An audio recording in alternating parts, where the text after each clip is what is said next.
Iya Pak Hengki, tadi Bapak sampaikan tidak cukup pemangkasan hanya 25 basis point begitu, diharapkan ada pemangkasan lanjutan di sisa 2025 ini.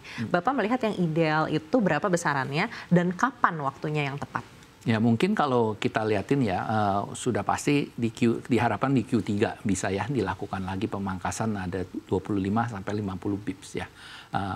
Of course pasti Bank Indonesia juga mempunyai data-data informasi yang kapan yang tepatnya, soalnya mereka harus melihat juga dari banyak faktor ya.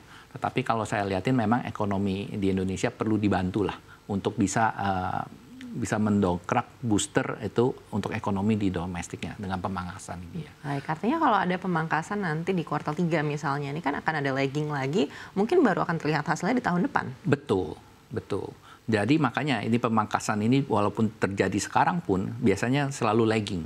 Sehingga walaupun dilakukan di Q3 nanti ada pemangkasan lagi, udah pasti akan lagging lagi ke Q4 gitu kan. Nah, walaupun Q4 nanti akan pemangkasan lagi pun, itu pun akan lagging lagi sampai ke tahun depan.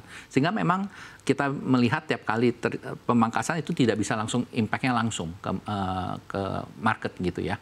Nah, lagging inilah yang kita harus antisipasi juga. Soalnya kan tahun 2025 itu tinggal 7 bulan lagi sebetulnya udah habis nih.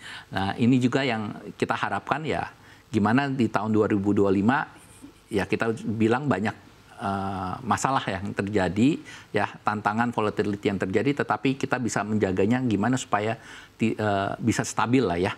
Dan kita harapkan ya tahun 2025 ini menjadi landasan bagus untuk ke 2026. Baik, kalau tadi Bapak sampaikan mungkin untuk kredit produktif ini banyak pengusaha yang masih wait and see begitu. Tapi bagaimana untuk kredit konsumtif sendiri begitu? Apakah masih bisa kita mengharapkan di subsegmen ini begitu? Ya kalau kita lihatin ya mungkin untuk konsumtif sudah pasti tambah lama tambah banyak ya. Cuman saingannya kan juga banyak ya.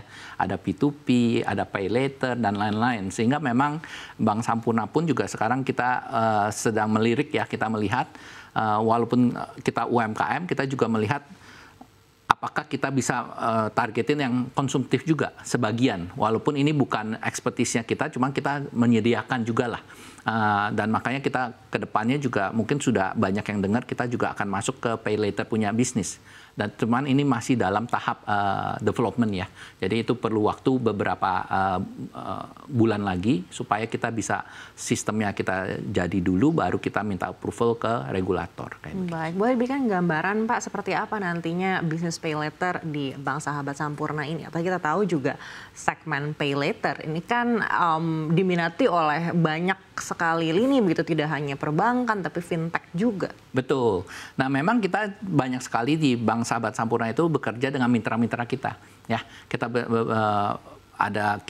Bank Sampurna walaupun kita fokusnya di UMKM, tetapi ada bisnis channel baru yang Bank as a Service yang kita selalu provide infrastruktur kita ke mitra-mitra. Nah, salah satu pay later ini kita bangun, sebetulnya kita juga tujuannya untuk berkolaborasi dengan mitra-mitra tersebut. Dan permintaannya sebetulnya sudah banyak.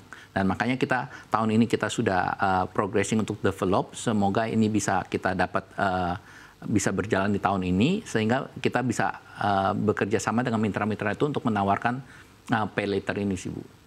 Baik, seperti apa gambaran bisnis pay later ini pertumbuhannya ke depan begitu, melihat kalau mengacu pada daya beli masyarakat ini kan juga katanya masih terus melemah. Masih melemah ya.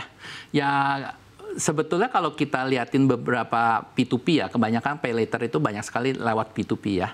Dan itu pertumbuhannya masih ada lah kalau kita lihatin ya.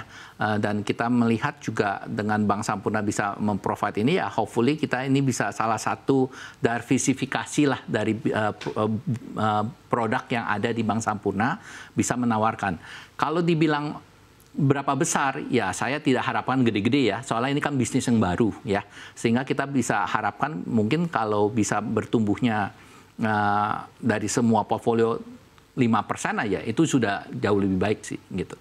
Baik, dan untuk lini bisnis lainnya, apalagi yang mungkin diharapkan untuk ekspansi di 2025 ini? Kita banyak sekali sebetulnya sekarang fokus dalam beberapa tahun terakhir itu kita selalu provide the bank as a service ya.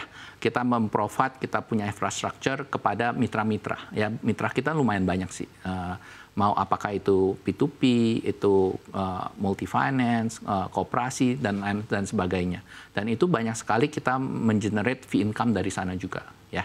Dan itu yang salah satu dalam 5 tahun terakhir itu lumayan berkembang dengan sangat baik di Bank Sahabat Sampurna.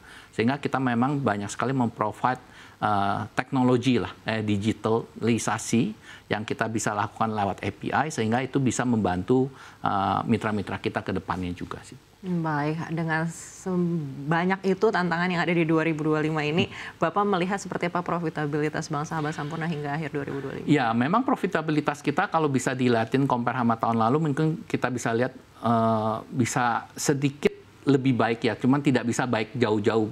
Soalnya kenapa? Memang kita fokusnya Bank Sampurna tetap di kreditnya ya. Dan masih portfolio paling besar itu selalu di UMKM. Dan kita melihat di UMKM ini ya dengan tadi kita pembicaraan kualitasnya juga masih belum membaik ya, dan ekonomi juga masih belum membaik, dan kita cenderung lebih selektif malahan untuk memberikan pembiayaannya. Sehingga memang majority income kita masih dapat dari interest income. Sehingga walaupun itu tadi yang saya bicarakan bank as a service, apa yang kita mau lakukan dengan partner yang bisa menjerat additional income lewat fee income, itu pun juga tidak bisa, of course tidak bisa menutupi interest income itu. Jadi secara proyeksi saya melihat tetap ada pertumbuhan dari tahun sebelumnya, cuman tidak terlalu banyak. Saya bisa bilang paling single digit ya. Baik, single digit, tapi kalau kita lihat di semester 2 2025 ini ada harapan, adanya pemangkasan lanjutan, dan juga pertumbuhan ekonomi secara nasional. Begitu. Apakah kita bisa harapkan 2026 ini merupakan kebangkitan untuk UMKM? Ya, kita selalu harus optimis ya Bu ya ke depannya untuk Indonesia ya. Saya rasa Indonesia negara besar, dan saya rasa dengan pemerintahan sekarang dan regulator dan swasta kita bisa bekerja sama gimana kita bisa membangun ekonomi Indonesia bisa jauh lebih baik. Walaupun tantangannya tidak mudah, tetapi kalau selama kita bekerja sama pasti kita bisa lewati ini dengan baik bersama.